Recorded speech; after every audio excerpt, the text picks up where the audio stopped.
Mohon maaf nggih, Gus Huda nggih. Karena jenengan di Pasuruan dan sekitarnya kemana saja dalam ancaman ya, termasuk di antara yang nantang tarok itu nggih.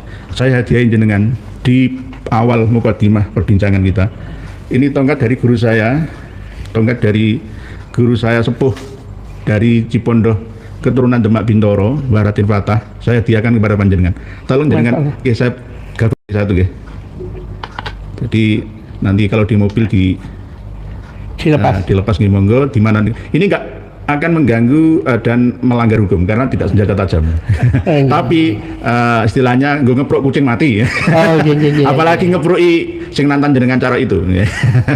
Jadi siapapun nanti jenengan bawa saja insyaallah. Assalamualaikum warahmatullahi wabarakatuh. Waalaikumsalam warahmatullahi wabarakatuh. Bismillahirrahmanirrahim. Alhamdulillah, innal hamdalillah nahmaduhu wa nasta'inuhu wa nastaghfiruh wa na'udzu billahi min syururi anfusina wa min sayyiati a'malina may yahdihillahu fala mudhillalah wa may yudlil fala hadiyalah wassalatu wassalamu ala Rasulillah sayyidina Muhammad ibn Abdullah wa ala alihi wa sahbihi mawala amma ba'd. Yang kami hormati, yang kami ta'zimi Gus Huda yang penuh dengan karakteristik fenomena di Pasuruan, kejadian yang luar biasa yang telah rawuh Pak Yai nggih. Jenengan saya panggil Kiai mawon. Kusman nggih. Hati awet nom berarti nggih. Kusman nggih. Oh nggih. Supaya awet juga Gus Huda ingin tetap dipanggil Gus saja karena beliau ingin tetap berdarah muda, berjuang dan bersemangat membara dan menyala. Alhamdulillah beliau dari Pasuruan hadir di studio kita di Surabaya ini bersama dengan sesepuh Yai Afif ya, banyak dari sana juga pejuang-pejuang handal yang meluruskan sejarah, mengembalikan marwah warga Pasuruan, Jawa Timur, Indonesia, Nusantara semua.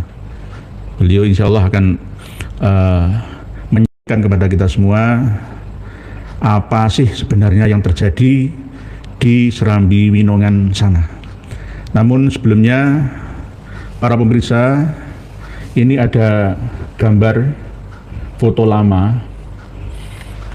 Ini adalah mbahnya Gus Huda, Yai Wahab Asrullah. Iya. Mbah Yai Salim ini dulu pernah berjuang ya, Mbah Nur Salim. Mbah Yai Salim atau Mbah Yai Nur Salim ya. Panggilannya Yai Salim atau Yai Nur Salim, podo katon. Iya. Dulu pernah berjuang juga untuk membela bangsa dan negara di Surabaya ya, Iya. Pas Malabi yang membonceng Belanda, ya Nica sekutu-sekutu. Itu ayah saya langsung. Ayah jenengan langsung malah. Langsung, ya. Pak Yai sinten? Haji Abdul Qadir. Pak Yai Abdul Qadir bin Nur Salim. Bin Yai Nur Salim. Lah fotonya ayah jenengan betul-betul. Motor-motor.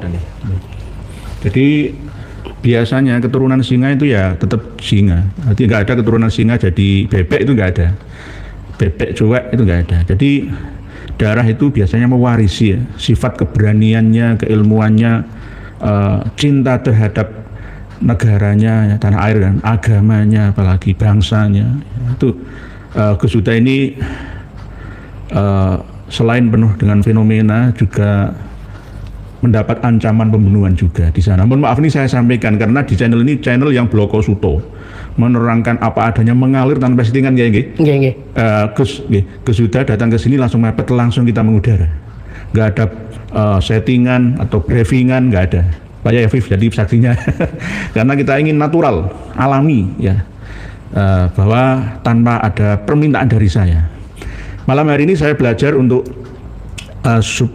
objektif ya, tidak subjektif, walaupun saya sebenarnya berada di barisan Gus Huda, tetapi saya ingin sedikit netral malam ini supaya para pemirsa dan pendengar semua dari berbagai macam kalangan yang ada itu tidak bolone dhewe ya nanti pantesan wong ngrumpi ya, akhirnya kan begitu. Nah ini saya akan mencoba untuk sedikit ya objektif ya, tidak subjektif dalam apa yang kami sampaikan.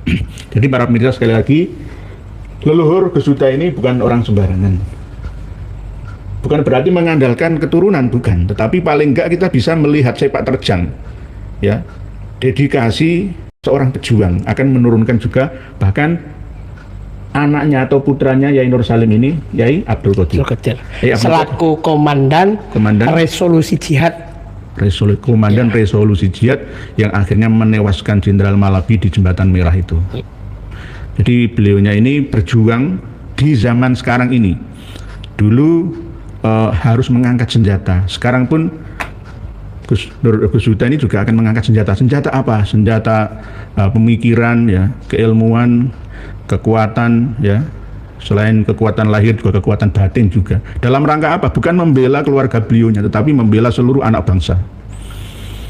Dan Pak, insya Allah malam hari ini sebelum kita melangkah pada sesi diskusi, beliau mohon Gus Huda untuk memperkenalkan diri. Saya persilakan beliaunya untuk menyapa panjenengan semua. Assalamualaikum warahmatullahi wabarakatuh. Waalaikumsalam warahmatullahi wabarakatuh. Selamat malam kepada semua pemirsa atau netizen atau pemerhati kondisi yang sekarang untuk tetap mencintai negara Republik Indonesia dengan segala aspeknya. Perkenalkan, saya Muhammad Saifullah Huda bin Abdul Qadir bin Nur Salim bin Zainal Abidin bin Suhada bin Askia bin Hasan Sanusi atau Masyarakat bin Sa'ad atau Sa'dullah bin Sakaruddin bin Soleh Semendi. Jadi saya asli Pasuruan. Sebenarnya saya sendiri kalau melihat kondisi sekarang saya juga agak merasa aneh, Pak Yai. Merasa aneh.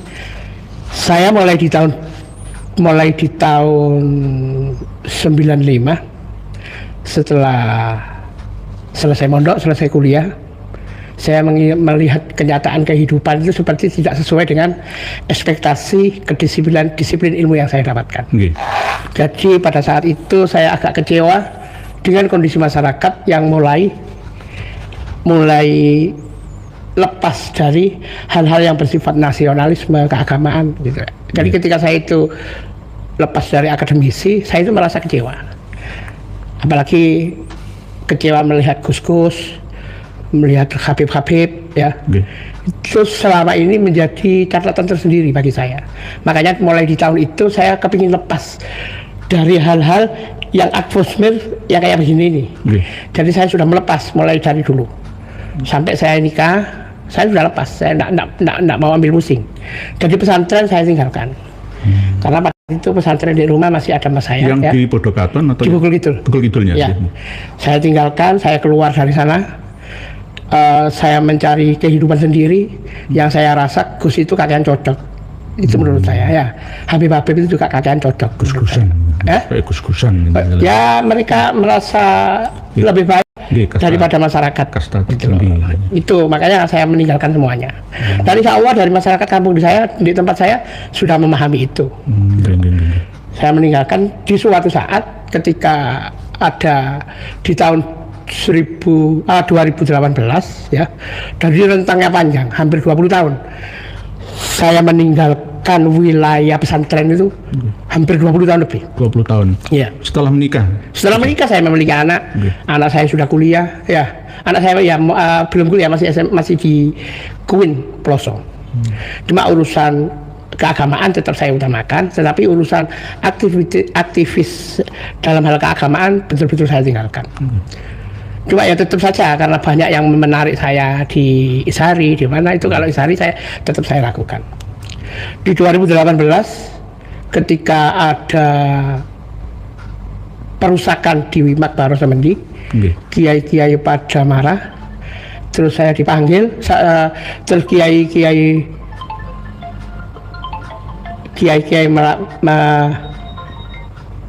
kiai-kiai musyawarah untuk menyelesaikan itu. Tidak ada yang berani menjadi sekretaris Durias Semendi. Nah, ternyata Yai Suati ingat, oh saya punya saudara namanya Muhammad Saifullah, saya tak telepon.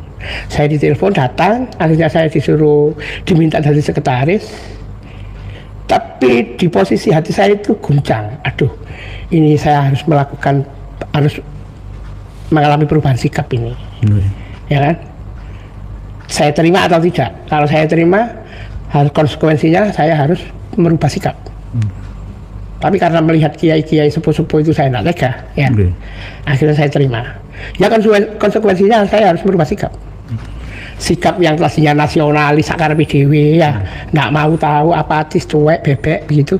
Sekarang kembali ke agamis. Secara otomatis, yang selama ini kalau saya itu pakai sarung itu hanya untuk sholat Jumat, walimah dan Ramadan, ya, ini sudah harus saya lakukan semua. Seperti yang dilakukan para kiai ini yang telah mengajak kami ini. Akhirnya terjadilah perubahan sikap itu. Di suatu saat saya itu karena membela Kiai Mas Nur Hasan, ya, Sidogiri, dan nasab dari Kiai Fuad Sidogiri, terjadilah persekusi terhadap saya. 2018. 2019. 19 ya. Belum corona nggih. Belum corona, sebelum corona. Nah, ini akhirnya terjadi pergeseran mindset di pemikiran saya. Di hati saya itu terjadi pergeseran. Yang hampir 20 saya tinggalkan. Kenapa kok lekat sekali? Begitu loh, sekarang itu merasa lekat sekali. Jadi banyak hal-hal yang harus saya harus saya ikuti kondisi atmosfer kepesantrenan itu. Kembali ke habitat asal. Iya, secara tidak langsung. Gitu loh. Secara tidak langsung perubahan sikap saya, juga teman-teman saya yang saya tinggalkan selama 20 tahun itu juga tetap menghargai eksis saya, ya. Mereka bahkan mensupport. Dan di kondisi sekarang juga mereka juga sangat mensupport sekali, ya. Alhamdulillah. Ya, sangat mensupport. Meskipun teman-teman saya itu kalau saya kalkulasi, kalau saya lihat mungkin ya dalam bahasa jalanan itu bola-bola ireng, ya. Bola-bola ireng, tapi mereka mensupport sekali, sangat mendukung apa yang saya lakukan karena ini demi kebenaran, ya. Demi utuhnya sejarah, demi tidak hilangnya situs-situs yang selama ini memang harus dipertahankan. Tapi kan alhamdulillah berhasil, Gus. Selama ini makam pengelolaan makam Mbak Soleh Semendi kan sudah kembali. Alhamdulillah, pertama itu mengenai saya di persekusi itu, saya sudah berhasil menyatukan kondisi para kiai, meskipun ada pihak-pihak tertentu yang terpecah, ya, ini mungkin bin kadrun, ini tidak, akhirnya kan terbelah. Akhirnya terlihat mana yang mungkin bin kadrun, mana yang betul-betul menjunjung tinggi nilai-nilai risalah Kanjeng Nabi, ya kan, itu sangat terlihat sekali. Dan banyak dari saudara-saudara itu terjadi dilema dalam hal ini. Namun terjadi di Pasuruan itu semua pesantren, semua keluarga, semua memiliki hubungan jaringan, semua, koneksi keluarga semua. Gitu. Jadi saya dengan keluarga pesantren di Pasuruan, juga Muduran, ya, Panji, mungkin juga yang ada di Probolinggo itu masih terjalin hubungan darah, hubungan kerabatan. Asyiroh. Dulu yang selama 20 tahun saya tinggalkan, yang saya tidak mengerti apa-apa tentang dzuriyah, akhirnya keluarga-keluarga itu mengaku bahwa saya dzuriyahnya. Berarti ini kan seandainya Gus, ada yang menuduh keturunannya Kanjeng Nabi, makamnya dihancurkan, dirobohkan. Nah terus jenengan apa nggak ada hubungannya dengan dzuriyah Kanjeng Nabi? Kan ada juga. Jadi misalkan masyarakat awam itu menilai jenengan, ya, Gus Soadi dan lain-lain, Gus Haji tidak menghormati dzuriyah. Dzuriyah sing asli itu malah justru yang jenengan itu. Jadi mohon maaf Gus Udang, karena jenengan di Pasuruan dan sekitarnya kemana saja dalam ancaman, ya, termasuk diantara yang nantang taruh itu, saya hadiahin jenengan di awal mukadimah perbincangan kita. Ini tongkat dari guru saya sepuh dari Cipondoh, keturunan Demak Bintoro, Baratin Fatah. Saya hadiahkan kepada panjenengan. Tolong jenengan saya gabung satu, Jadi nanti kalau di mobil dilepas monggo, di mana ini enggak akan mengganggu dan melanggar hukum karena tidak senjata tajam. Tapi istilahnya gue ngeprok kucing mati. Apalagi ngepruki sing nantan dengan cara itu. Jadi siapapun nanti yang Jenengan bawa saja insya Allah ya kucing-kucing, tikus-tikus pada takut semua. Oke. Saya tiahkan bismillah dari Romo Kiai Haji Joko Sahmat, guru spiritual saya untuk ya untuk pegangan lah, itu pegangan. Terima kasih ya. Sama-sama. Jadi mengenai ancaman apapun terhadap saya yang katanya mau dibunuh, ketika saya itu ada rapat di masjid soal haul muassis NU Pasuruan Kiai Haji Abdurrahman yang merupakan buyut saya. Buyut saya. Itu buyut saya itu ada haul nanti insya Allah tanggal 1 November. November besok ini? Iya. Kami rapat di masjid. Setelah rapat di masjid, saya ke pesarian ke pondok Ar-Raudhah. Terus saya tinggalkan karena rapat itu telah hampir matang. Karena saya tinggalkan ke pesantren Ar-Raudhah. Dan di sana, ketika saya sudah di pesantren Ar-Raudhah, ada yang namanya katanya gus-gus yang di pesantren yang di takmir masjid itu, kata para takmir masjid itu, ada orang yang mencari saya, wajahnya seperti yang di YouTube mengancam-ngancam saya sama Yai Suwadi itu. Itu loh. Saya tanya sama Gus Mufid siapa kira-kira Gus Mufid?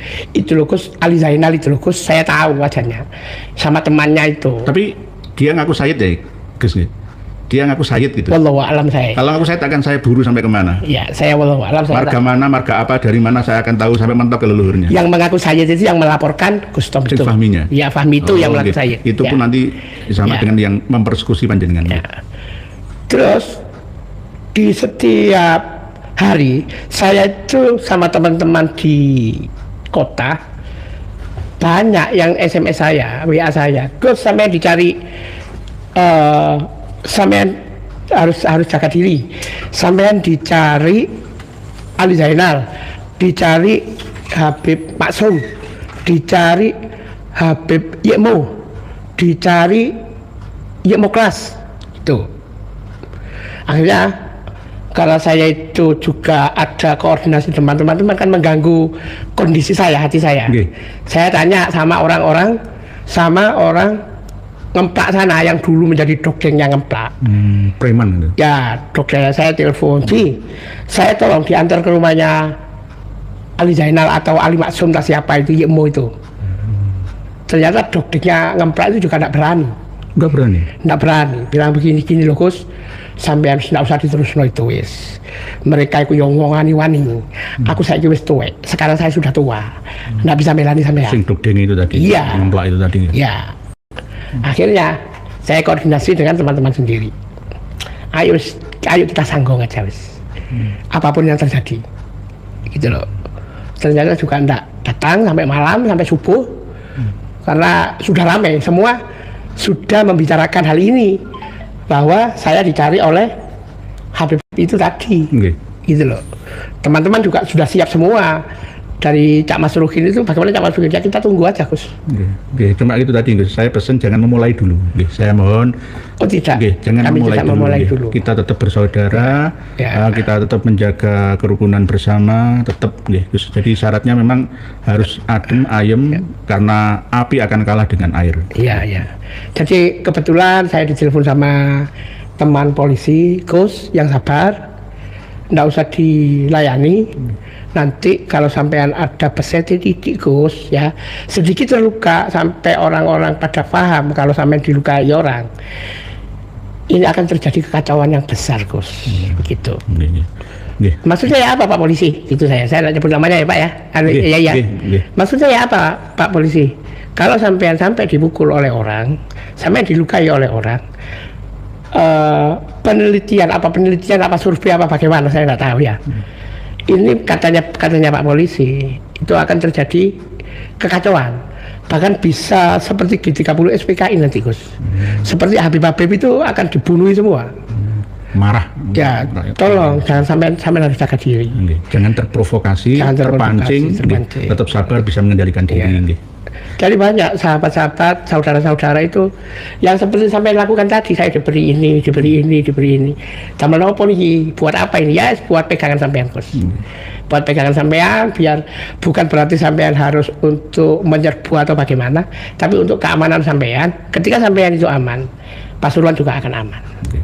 Itu niatan. Okay. Alhamdulillah Gus, terangan yang sangat jelas dan gamblang dari Gus Huda. Cucu Nabi palsu mau mempersekusi dan mengancam bunuh mati keturunan Nabi yang asli. Itu bagaimana? Lah beliau kalau dirunut Gus Saifullah Huda bin Yai Abdul Qadir bin Yai Nur Salim ke atas sampai Mbah Selaka nggih. Ke Mbah Selaka, Mbah Sakarudin, Mbah Soleh Semendi. Iya.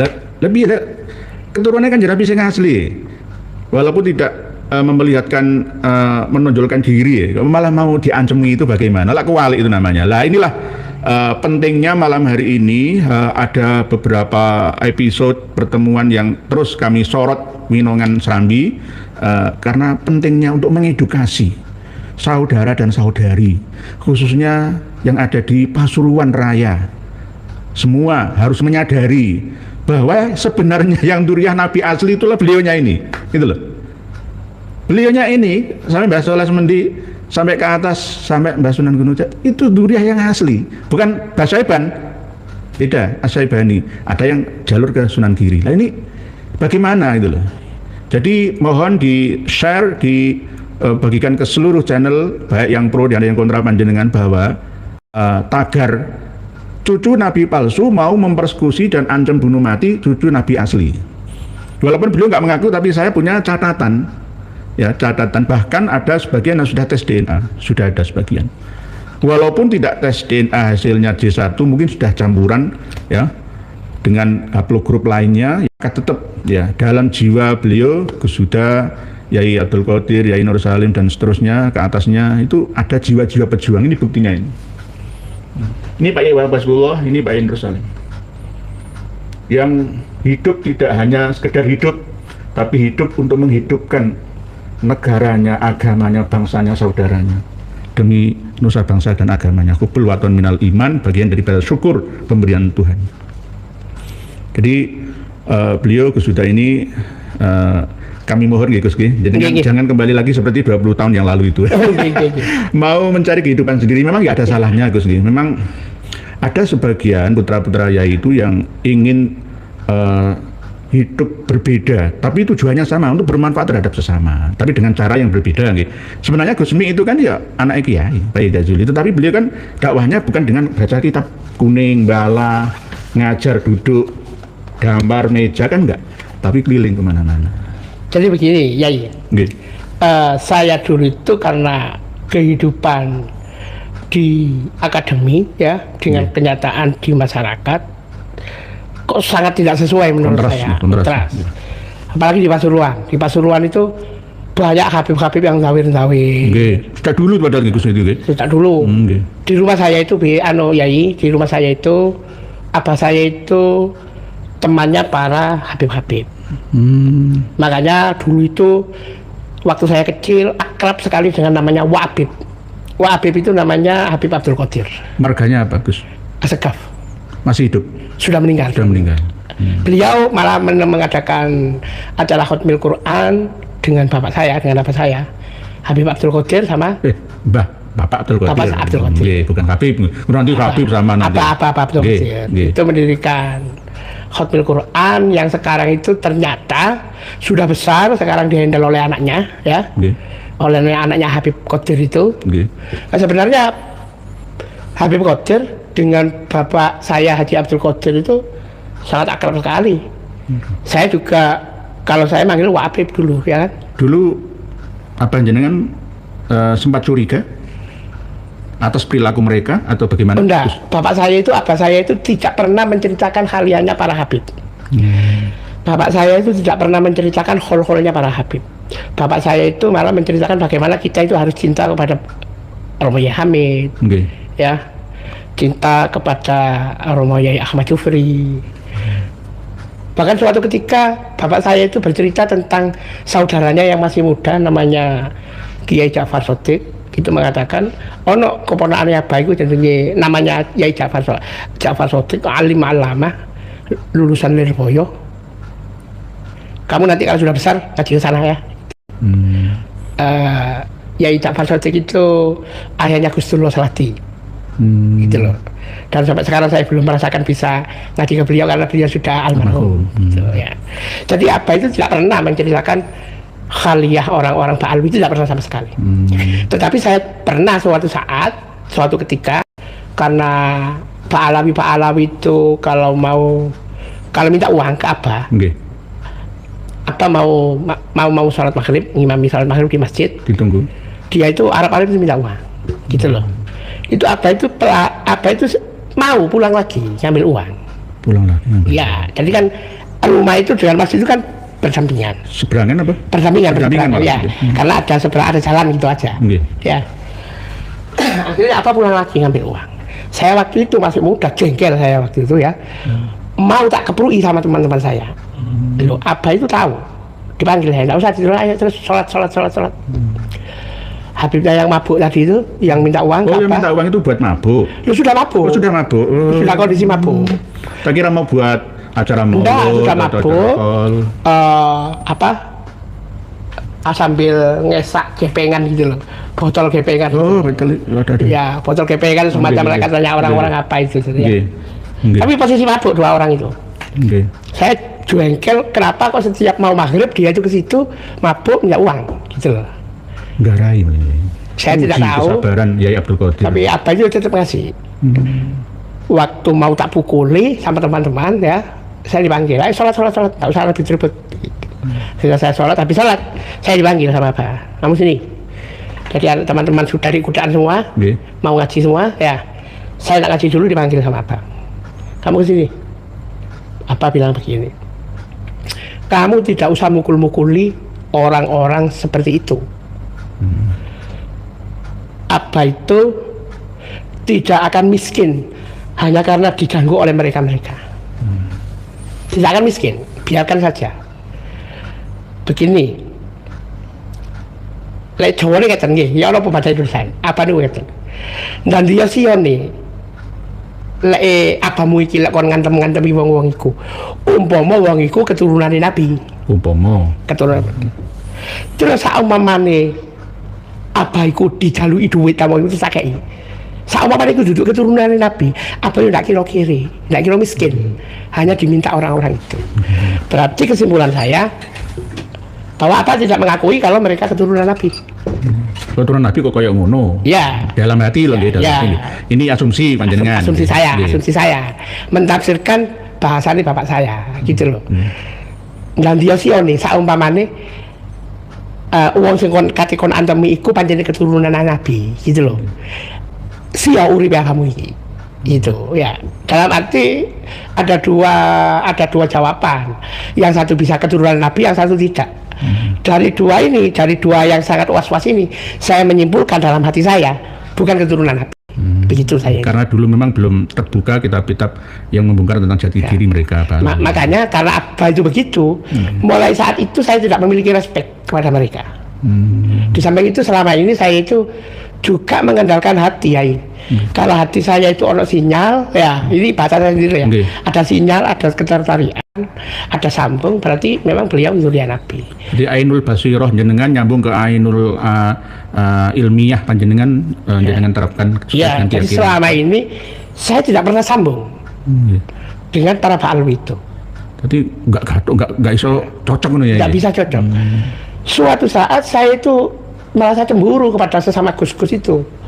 Ketika beliau itu lewat rumahnya Habib itu, Allahumma sholli ala sayyidina Muhammad, begitu ya. Saya tanya, kenapa Gus kok begitu? Lewat depannya Habibana, begitu ya. Kenapa ya? Saya kurang bisa seperti Gus-Gus ya. Oh, berarti jenengan dapat hidayah, berarti Ainul Basirohnya aktif menurut ya. Kenapa saya kok tidak bisa seperti Gus-Gus ya? Gus-Gus itu begitu. Saya kok tidak ada, gitu loh. Apa saya yang jelek ini? Lu sering begitu saya ya. Tapi ya di perjalanan hidup ini ya semakin kukuh bahwa untuk mengatakan untuk kedekatan apa ya semacam hati emosional tidak memiliki sama sekali. Tetapi untuk berbaik hati dengan mereka bisa saya. Sama semua orang. Ya, semua orang bisa. Iya. Baik. Semuanya baik, cuma enggak ada candolan itu loh dia. Enggak chemistry lah kemana enggak nyantol, enggak nyambung. Enggak ada chemistry sama sekali, iya. Cuma tetap saya menghormati ketika mereka baik. Mereka baik satu saja, saya akan balas 10 kali. Ya.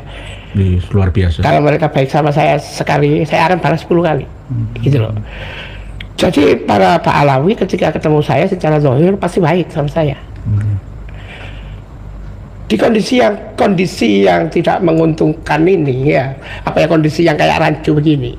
Setiap saya ketemu Pak Alwi terus salam saya tidak pernah mundur-mundur ya, salaman biasa saja.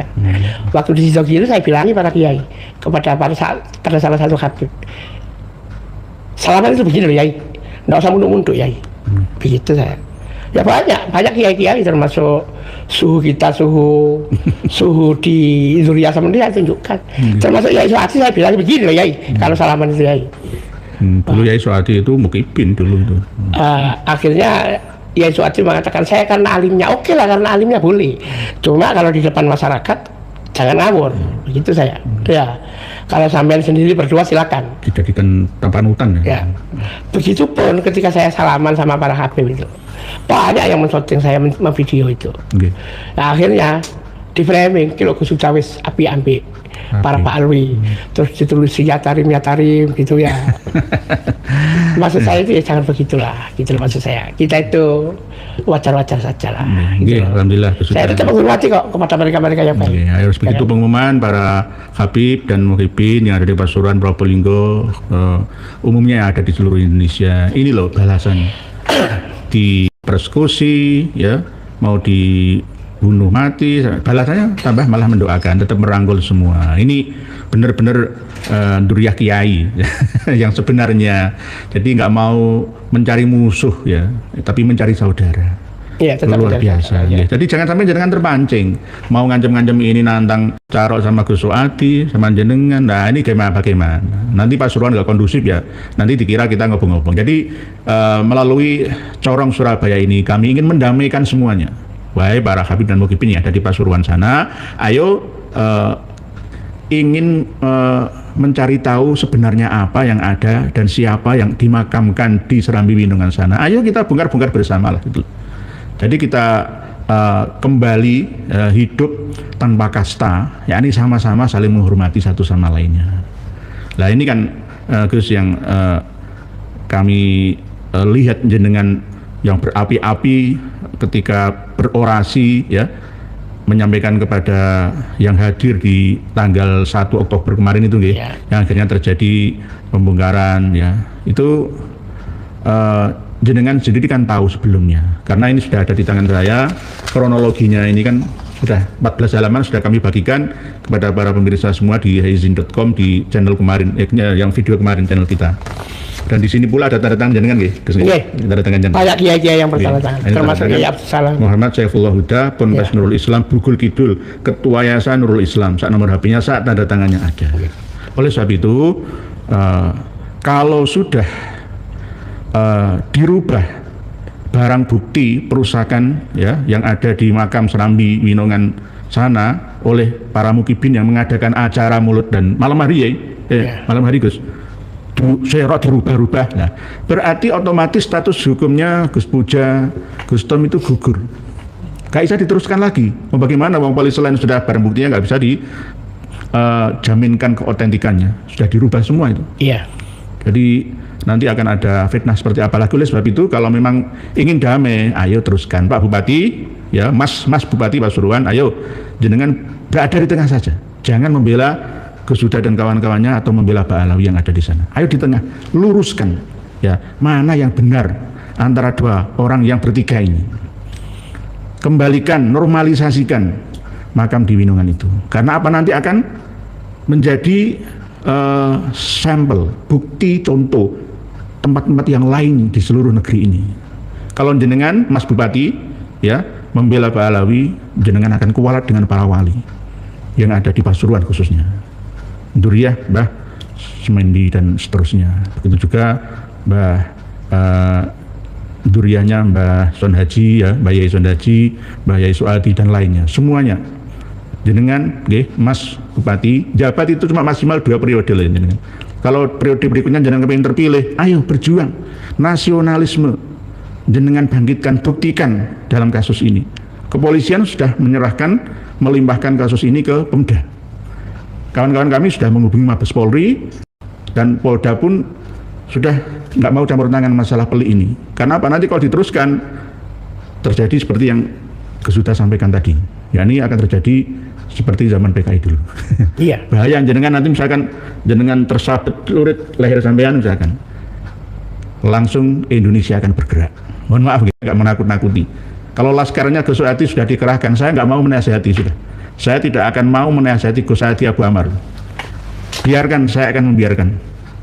Kalau memang sudah seperti banteng ketaton, ini pengumuman ya untuk Mas Bupati Pasuruan, Mas Wali Kota Pasuruan juga, tolong ini jangan dianggap sepele permasalahan ini. Yang penting adalah satu, sadarkan mukibin-mukibin yang sudah terhasut, sudah dikompor-kompori oleh Habaib Alawi, yang katanya makam Habib Durian Nabi dihancurkan. Lah justru beliau ini yang Durian Nabi yang asli. Kiai-kiai yang ada di Pasuruan itu Durian Nabi yang asli. Itu loh. Jadi kalau jenengan mau audiensi, ayo sekarang ketemuan dengan saya. Ya. Saya ini Kasepuan Jawa Timur. Mohon maaf. Mohon maaf. Kalau mau audiensi empat mata dengan saya, ayo kapan kita ketemunya? Di mana? Diam-diam saja, nggak perlu ada media yang meliputnya. Jadi ini untuk yang masalah makam Serambi. Terus saya mau tanya, waktu bangunan cungkup dan pagar keliling makam itu belum dirobohkan, itu kan pintunya itu kan ada carkat ya tarim wa ahlaha, ada tulisan gitu ya? Iya. Jadi ya tarim wa ahlaha.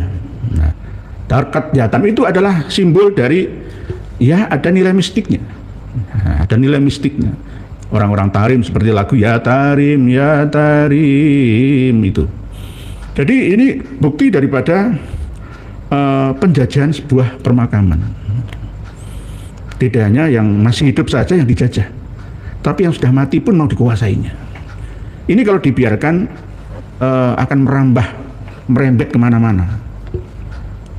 Sekelas peristiwa kecil ya, Trans 7 menyampaikan kritik terhadap Lirboyo ya, dan pesantren Salafiyah yang ada di Indonesia lainnya ya.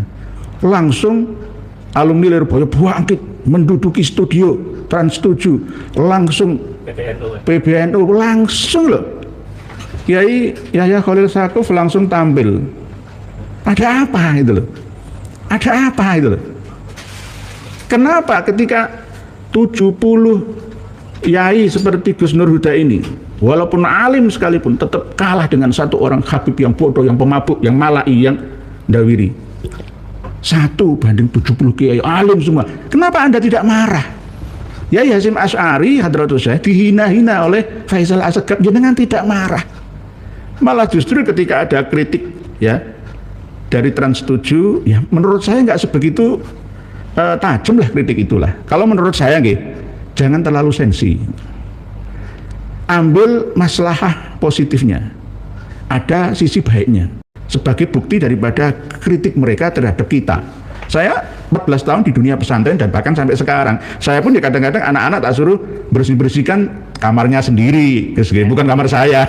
Rumah mereka sendiri, ya roan, ya nyapu. Ya itu bagian dari pelajaran. Jadi bagi yang tidak pernah nyantri di pondok pesantren Salafiyah itu, ya kita harus kasih tahu kepada mereka. Jangan langsung kita marah, langsung mengancam mendenda 7 triliun ya. Nggak sebegitunya lah. Ini masalah yang sensitif seperti ini ketika harkat dan martabat kiai wali-wali kita dihina oleh segolongan orang dari habaib ini, jenengan tidak merasa ada giroh ya. Nggak terketuk hati panjenengan semua. Ini kan dunia terbalik. Malah justru sekelas Gus Saifullah Huda ini yang dulunya berada di komunitas mandiri sendiri selama 20 tahun, akhirnya ditarik kembali gara-gara makam Mbah Solas Mendi, lalu ditarik kembali ke makam yang di Serambi. Ya ini kan seharusnya kalau PBNU, PCNU Pasuruan membela atau paling nggak mendamaikan semuanya, insya Allah selesai. Gus.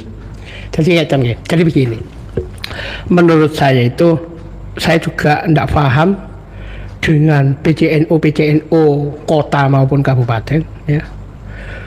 Terus dengan pesantren-pesantren, ini ada satu cerita Pak ya ini di persoalan Serambi ini. Di persoalan Serambi ini ada saudara sepupu-sepupu saya, misanan saya ya. Itu yang mengikuti langkah saya untuk menormalisasi di Makbaro Serambi. Tujuan saya cuma menormalisasi saja. Tidak lebih dari itu. Urusan bongkar-bongkar, urusan pemerintah. Kita sudah mengajukan surat semuanya. Prosesnya sudah ada. Terjadi insiden pembongkaran itu karena bodohnya Pak Kades saja. Ya, kebodohan Pak Kades. Dan saya tidak mau tahu itu sudah ada ranah hukumnya sendiri-sendiri ya. Dan apa yang saya sampaikan untuk normalisasi tetap harus ada normalisasi secara hukum. Seandainya tidak dilaksanakan, saya akan menuntut seterusnya. Diajak damai misalkan? Saya tidak mau damai urusan ini. Untuk apa? Damai itu hanya untuk merdeka. Untuk apa? Karena begini loh. Karena situs yang ada di Serambi itu adalah bukti sejarah bahwa perjuangan Islam itu dimulai dari situ. Dan situs itu jangan sampai diambil orang. Itu maksud saya. Ya. Dan di sana memang jelas siapa sih alim ulama, siapa yang bukan. Jelas apa yang dikatakan Habib siapa itu tidak tahu. Lupa saya. Bahwa yang dibongkar itu adalah makam aulia, makam para waliullah, orang-orang alim. Padahal dia juga bukan orang alim yang dikubur di situ. Saya sudah menanyakan kepada teman-teman semua. Ya. Yang Habib Abdul Qadir Al-Hadar itu sebelahnya Habib Ahmad bin Soleh Al-Hadar itu. Ya.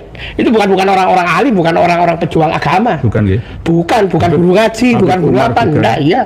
Paling banter bisanya tahlil gitu kan orang-orang di sana. Jadi pokoknya nyangkruk nang warung. Ya, nyangkruk di situ karena dia memiliki musola di depan Polsek Winongan itu.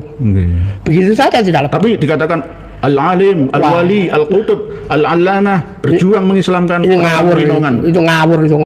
Bahkan yang betul-betul alim itu adalah Kiai Soleh, Kiai Musa, punya Munawaroh, Kiai Iksan. Ya, di sana memang para aulia. Ya, dan di sana memang banyak situs lama di sana itu. Batu tua asli? Iya, di sana itu pemakaman Islam, insya Allah ya, pemakaman Islam yang di sana itu tempat sejarah memang. 1630. Tempat sejarah dan tempatnya orang-orang hebat ada di Serambi itu memang ya. Dan saatnya digali semua kan sejarawan akan mengatakan yang sebenarnya, ya kan? Ya. Dan saya itu menyayangkan apabila situs itu diambil oleh orang. Adanya pemakaman baru dengan yang katanya orang-orang alim, ya ternyata bukan orang alim. Ini akan mengalihkan mengambil situs itu. Dan situs ini yang kami pertahankan. Saya tidak tahu di mereka apa mau mencuri situs itu apa bagaimana atau mengambil alih situs itu niatannya saya juga tidak tahu. Ya kan ya, tapi yang pasti di situ situs dari kami, dari para aulia Serambi ya, yang harus tetap dipertahankan, itu saja. Makanya saya memohon adanya normalisasi. Dari peristiwa ini salah satunya adalah sepupu-sepupu saya yang selama ini ikut berjuang dengan saya, itu dipanggil oleh salah satu Pak D saya, Yai. Pak D saya itu yang keturunannya Bunyai Munawaroh. Ya, Pak D saya itu seorang pengasuh pesantren dan ketua yayasan di wilayah timur. Ya, di wilayah timur, Pasuruan wilayah timur utara, daerah pesisir sana. Memang pesantrennya sekarang ini maju pesat. Berarti lekok. Ya, maju pesat. Nah, karena misalan saudara saya itu berjuang ikut saya dipanggil. Kamu kesini, kamu harus tahu. Kamu jangan belani Gus Huda semata-mata di depan. Itu. Ya, ini Pak D saya memanggil saudara-saudara saya itu. Ya, beliau kan Pak D saya Mas ya, ya kan? Lebih tua lah. Pernah tua, sekarang sepuh. Karena ya sekarang Pak D ya. Terus Pak, habis itu dibilangi, kamu kan tahu pesantren ini disupport dalam segala hal oleh Dalwa. Berarti? Ya.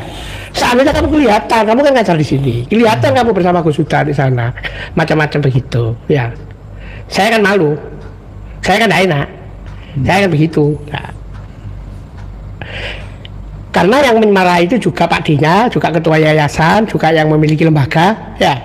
Akhirnya misalan saya ini, sepupu saya ini, saudara saya ini.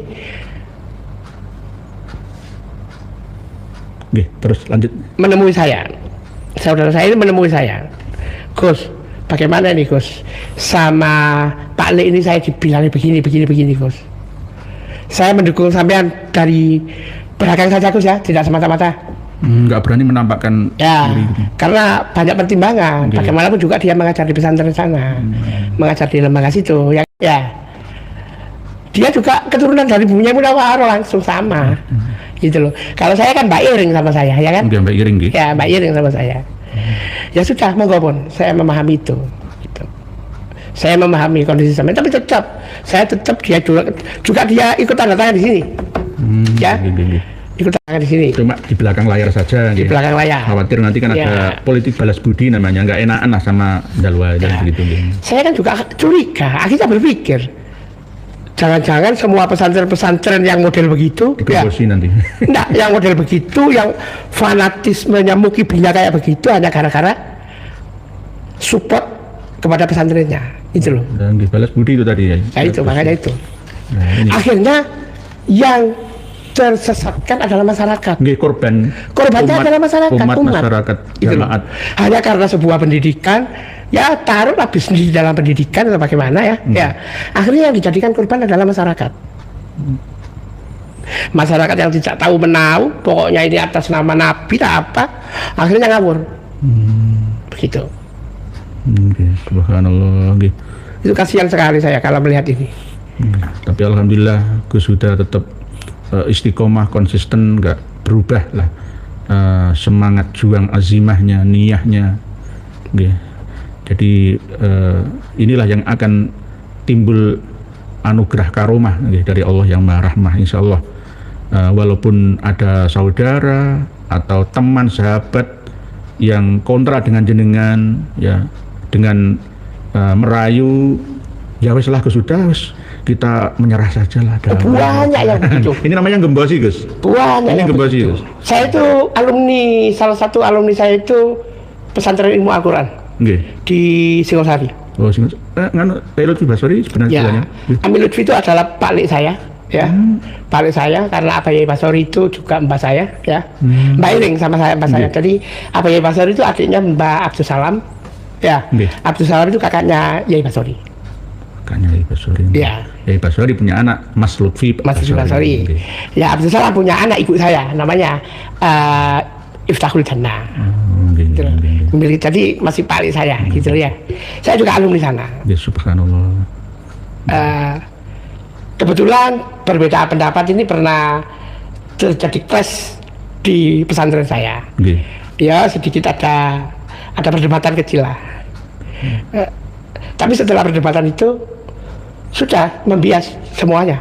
Jadi saya sudah dikeluarkan dari grup alumni BIK, grup keluarga BIK, grup apapun yang persoalan yang mengenai BIK. Enggak masalah, Gus. Enggak masalah. La tahzan wa la takhaf, innallaha ma'ana. Dan saya tidak mau tahu itu. Saya akan memperjuangkan ruh nilai-nilai kebangsaan ini, memperjuangkan risalah-risalah Nabi yang sudah diselewengkan oleh mereka-mereka. Ya. Saya kasihan kepada masyarakat awam yang sebenarnya mereka itu ngajinya tidak soal di padamnya api neraka, ya. Kalau mereka itu taubatan nasuha itu memang betul-betul muhasabah, ya, betul-betul introspeksi, mengakui kesalahannya, terus mohon maaf kepada Allah, merubah kehidupannya, ya. Tetapi di sisi lain kan cuma taubatan nasuha itu cukup mandi di Pasir Tarim. Nah, guling-guling. Nah, guling-guling di sana. Ini kan merusak risalah Nabi namanya, ya kan, ya. Menanggalkan akal sehat. Nah, ya. Nah, ini banyak teman-teman, karena teman-teman saya itu banyak orang-orang awam, banyak yang menanyakan, Gus, benar ya Gus, soal taubatan nasuha itu harus guling-guling di Pasir Tarim? Padahal bukan itu yang diajarkan oleh Rasulullah, ya kan? Dan ini sangat mengena sekali di masyarakat. Dan PBNU tidak pernah turun mengenai hal-hal demikian. Ya, sama seperti yang Gus sudah sampaikan tadi. Pakai wuh. Bukan pakai wuh, saya rasa mereka bersikap blow on saja menurut bisa saya. Juga ke arah situ Gus. Ya, bersikap blow on saja. Korbannya ini loh Gus. Kalau nunggu istilah begini lah Gus. Saya berhubungan bersahabat baik dengan Israel misalkan ya. Ya nunggu Muslim Gaza dibantai bertambah setiap menit, setiap jamnya, setiap harinya, setiap bulannya. Ibaratnya begitu Tapi kita fine-fine saja kan, ibaratnya begitu. Tapi korbannya di bawah. Kalau secara pribadi misalkan Gus secara pribadi jenengan sama saya ini ya, orang ngurusi ngono-ngono nggak apa, ngurusi anak bojo lah cukup Cukup ya. Seandainya kan gitu Tapi kan nggak begitu. Kita ini sama seperti simbah panjenengan. Kalau hanya untuk hidup bisa hidup ya di hutan, monyet-monyet bisa hidup. Iya. Anfa'uhum linnas yang menjadi beban hidup ya dan tujuan kita semua lah sebagai manusia yang hidup akal dan pikirannya. Tapi kalau hanya sekedar hidup ya monyet pun di hutan ya bisa hidup. Jadi begitu. Jadi seperti jenengan itu tadi, ya mungkin kalau menurut penafsiran saya ada ewuh pakai karena ada hubungan, ada kadang mantu, kadang jadi menantu, kadang sepupu, ponaan dari Pak Alawi. Banyak kawan-kawan juga, sahabat-sahabat saya juga begitu. Semisal pengurus Masjid Jami' dan Makbarah Sunan Ampel, ya itu ya campuran, sama saja. Kenapa kok makam Mbah Said Rahmat mudah untuk diyamankan, ya bentuknya seperti kubah berdiri tinggi? Ya gara-gara ya ada pro, sama saja. Peristiwa di Bogor Kidul ketika Gus Mufid mendatangkan Kiai Muafid. Gus Muafid. Ya, Kiai Muafid. Ya. Gus Mufid itu Surya Ranting Bogor Kidul. Mendatangkan Kiai Muafid di Bogor Kidul dalam acara sholawat kebangsaan. Nah, insya Allah tanggal berapa? Tanggal 24 September atau apa? Kemarin. Iya, kemarin. Itu di grup NU itu ribut. Banyak yang menanyakan NU apa macam-macam lah ya. Padahal di sana jelas judulnya sholawat kebangsaan. Ya. Akhirnya postingan di grup NU itu diberikan ke saya. Ya. Saya posting di Asparagus. Saya bilang begini, saya blog begini. Hanya Muhyiddin Kadrun yang ribut ketika ada sholawat kebangsaan. Lalu ini diberikan kepada ketua PCNU kota. Jenengan keluar dari grup? Nah, karena itu masuk di di PKPNU. Ya kan grup PKPNU. Di grup ya. Terus di grup PKPNU saya langsung dimarahi sama Roy Surya NU kota. Sama ketua Tarfid PCNU. Mas Imran Mutamakin? Bukan, kota. Yang kotanya nggih. Kiai Ainur Rahman. Oh, Kiai Ainur Rahman. Bin Kiai Idris bin Kiai Hamid. Oh, nggih. Ya. Lanjut. Saya dimarahi. Kalau sampean sikap NU tidak begitu. Kalau ingin tahu sikap NU, sampean ke rumah Gus. Oke, Yai. Selama 24 jam saya akan datang ke sampean. Akhirnya saya datangi beliau, ketua PCNU.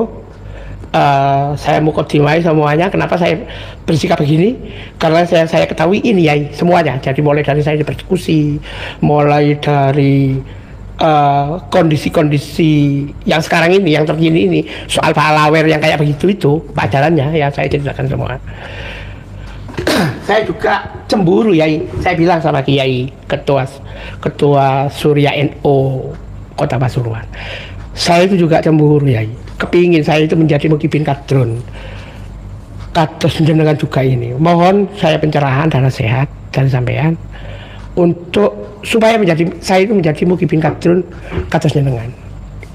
Ya ternyata tidak mampu. Paling bantu yang mengatakan bahwa orang tua saya orang baik, mbak saya orang baik, begitu saja. Jadi tidak spesifikasi bagaimana supaya saya itu langsung mengarah supaya saya menjadi Muhyiddin Kadrun gitu loh. Tidak mampu untuk begitu gitu loh.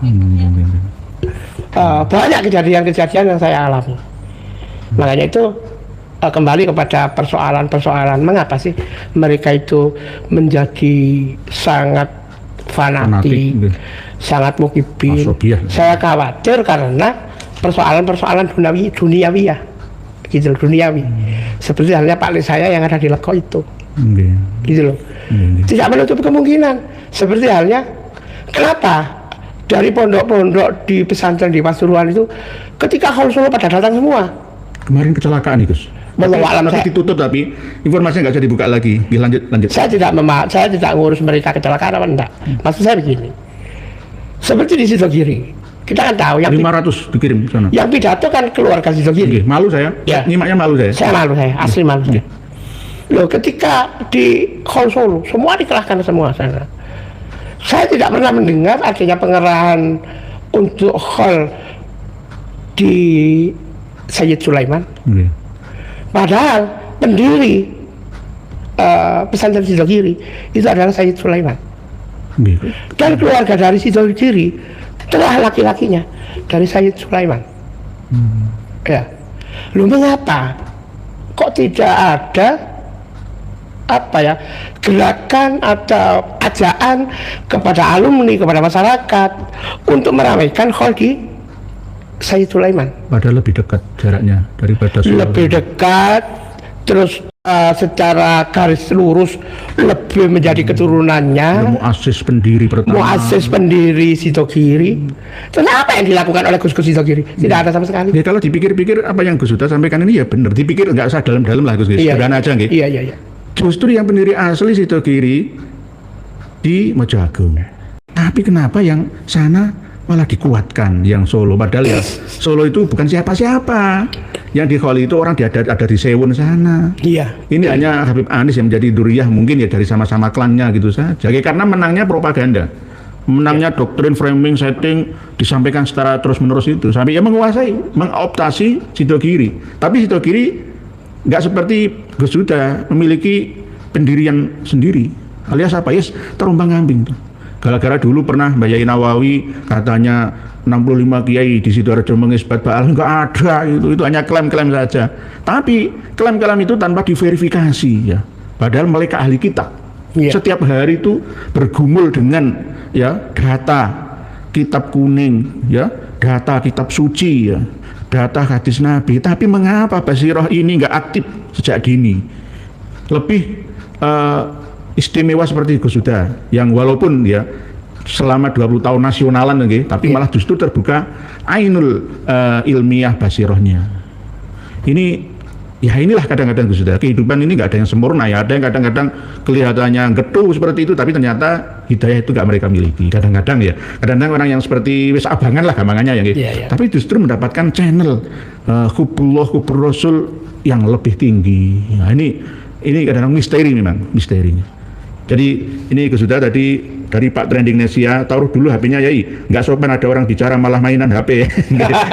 Jadi matur suwun nggih Pak Trending Nesia. Kami ini orang-orang yang open kritik. Ya. Masukan baik, kenapa tidak? Matur suwun, terima kasih. Tapi saya harus membaca tulisan jenengan ini. Kalau nggak saya ngelirik jenengan nanti nggak terbaca lah. Jadi semua yang menulis ya dari ribuan komentar tulisan ini saya baca dalam hati walaupun tidak saya bahas dengan Gus Huda ini tapi saya baca tapi karena saya pandangan seperti itu maka seperti orang Eropa Gus kalau bicara itu madep begitu jadi memperhatikan tapi kalau orang kita orang Nusantara ini biasanya nggak begitu noreken jadi ngeremehkan gitu loh, ngeremehkan. Lah ini nasihat dari Trending Nesia, semoga nanti ditrendingkan juga. Gus Huda, cucu Nabi yang asli di Pasuruan mau digusur oleh cucu palsu. Jangan trendingkan Trending Nesia. Jangan bilang cucu Nabi asli. Saya itu ewo pegewo, serba risi. Gitu. Tapi kalau datanya itu ada gitu. Datanya ada Gus. Tapi saya juga punya datanya itu. Saya punya datanya. Walaupun jenengan nggak mau dipanggil Said atau nggak diakui keturunan Nabi kan nggak apa-apa. Nggak apa-apa. Jenengan harus biasa gitu. Saya tidak butuh itu. Jadi saya butuh itu meluruskan saja. Jenengan nggak marah gitu? Nggak marah. Tapi seandainya gitu sih. Ada Habib datang bawa uang 2 miliar. Gus Huda, jenengan harus nggak usah ikut-ikutan, kita damai saja. Biarkan. Malu saya. Gus 2 miliar Gus. Jangan menyerah saja lah. Nanti akan saya bangun lagi itu yang sudah hancur itu saya bangun lagi aja. Malu pada diri saya sendiri.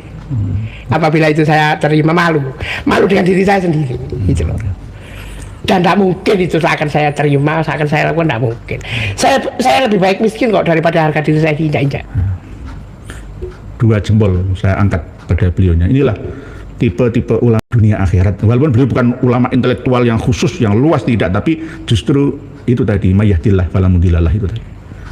Jadi Allah hanya dari Pak Ridho Triple 79.000 lah. Ini saya baca nanti kalau saya baca saya lirik.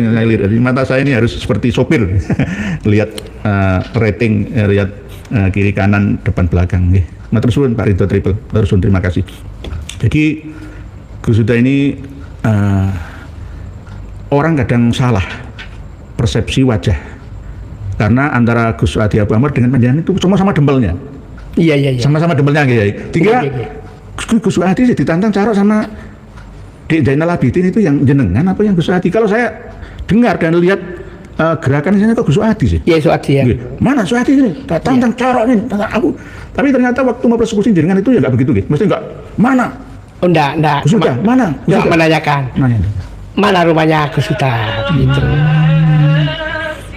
Cuma begitu saja.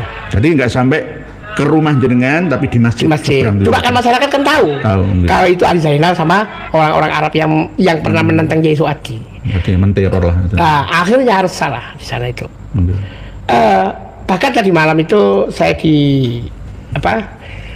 ditemui dari Polres untuk lebih waspada karena pasca Hol Solo itu akan ada muhibin dari luar kota yang akan turun ke Pasuruan. Untuk apa? Pertama untuk ziarah ke makam Salambi. Ziarah kubro. Ya, yang kedua setelah itu tidak menutup kemungkinan akan mempersekusi saya sama Yai Suwati. Ya tetap saya harus waspada gitu. Waspada setiap saat, ya. Nggak hanya masalah ini saja. Ini ya. Yang bilang ini dari staf kepolisian. Kepolisian, ya. Ya tetap saya harus waspada, harus jaga-jaga. Minim sesuatu yang dulu saya tinggalkan, wiritan itu saya itu saya lakukan lagi.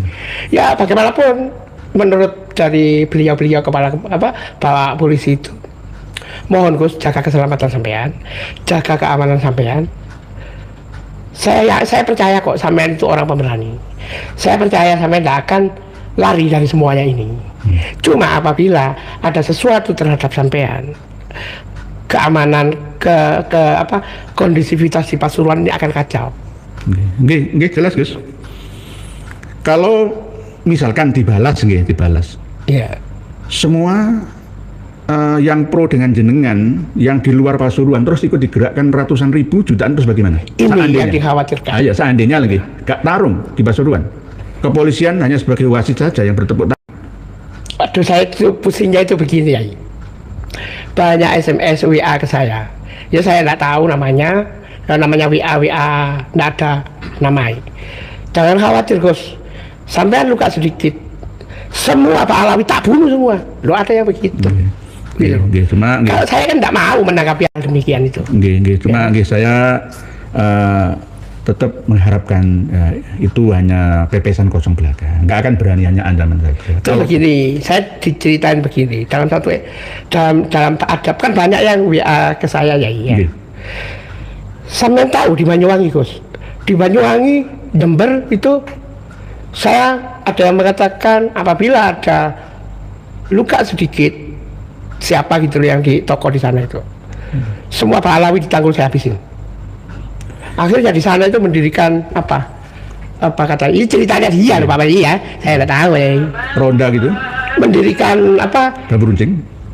Bendera PBI, nggak ada yang menurunkan sampai sekarang katanya. Ya paling kan gertakan aja itu. Jadi istilahnya mereka itu hanya gertak saja ya. Iya.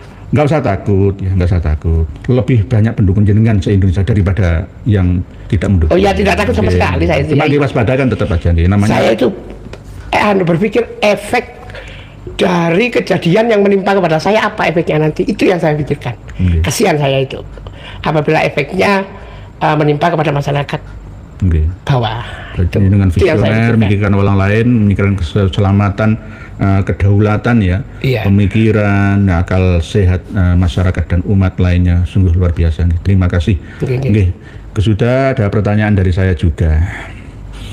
Apakah Gus Huda melihat makam yang cungkup dan pagarnya dihancurkan itu ada tulisan wafatnya Habib Ahmad bin Sholeh Al-Hadar yang tertanggal 1992, itu yang Habib Abdul Qadir atau Habib Umarnya?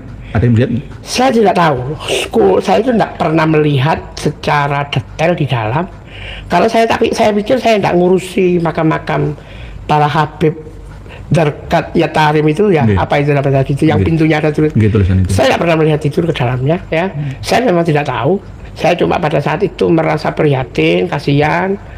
Ya apa ya, terenyuh lah kok sampai kiai-kiai pesantren kiai ini dijadikan jalan setapak oleh masyarakat sana karena adanya bangunan ini gitu.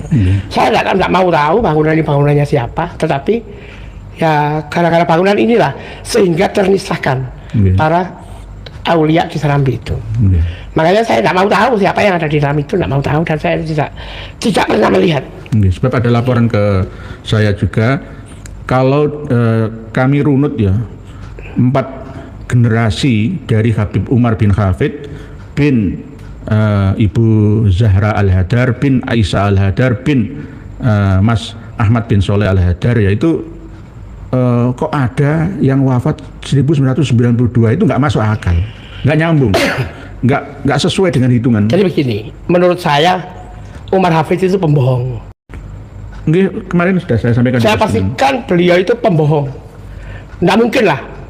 Kalau memang benar-benar itu keturunannya datuknya Umar Hafidh, ya, ya sudah diforensik saja, dilihat saja. Bongkar saja berarti. Bongkar saja. Saya menginginkan itu. Nggih.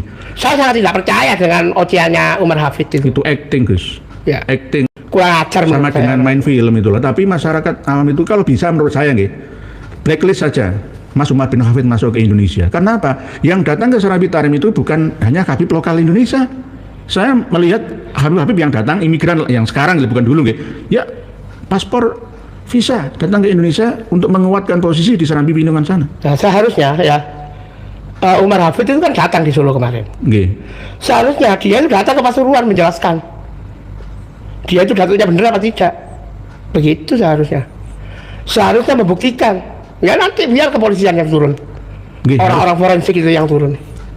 Lah, ada potongan pidato Mas Umar bin Hafidh waktu di Solo yang saya simak itu, membuat tetenger makam palsu itu, ini tuntunannya Nabi kita, Kanjeng Nabi Muhammad SAW pada waktu beliau Isra melewati makamnya Nabi Musa, terus Nabi Musa terlihat sholat di situ, terus berkira ada hadis riwayat Muslim bahwa makam Nabi Musa itu ada di gundukan pasir yang berwarna merah.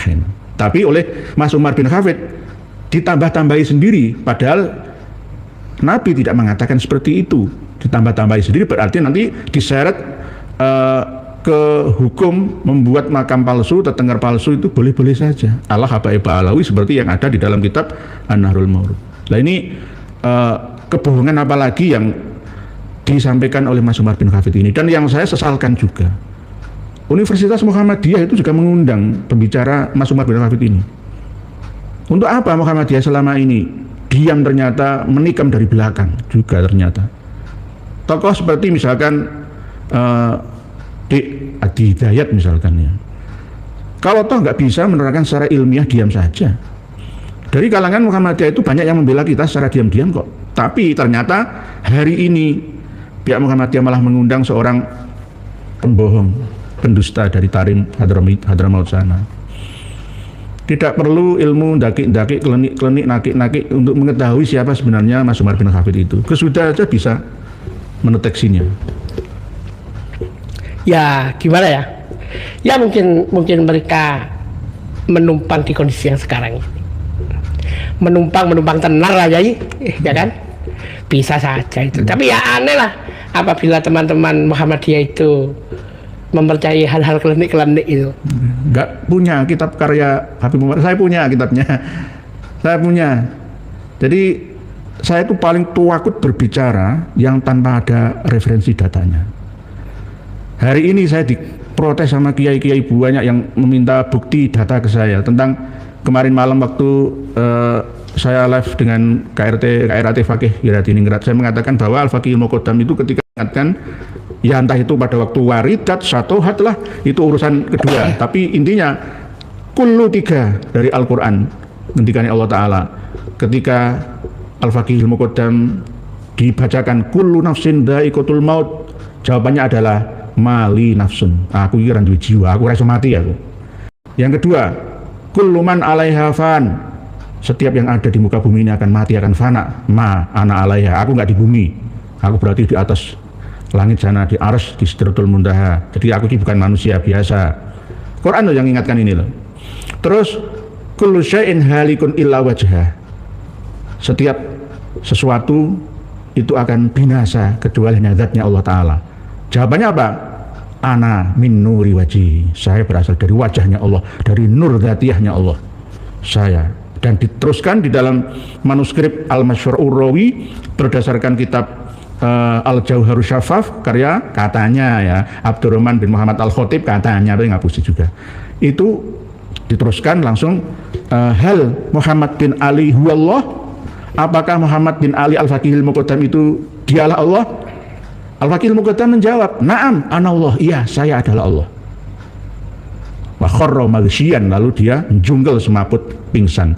Ada kitabnya, saya bagikan.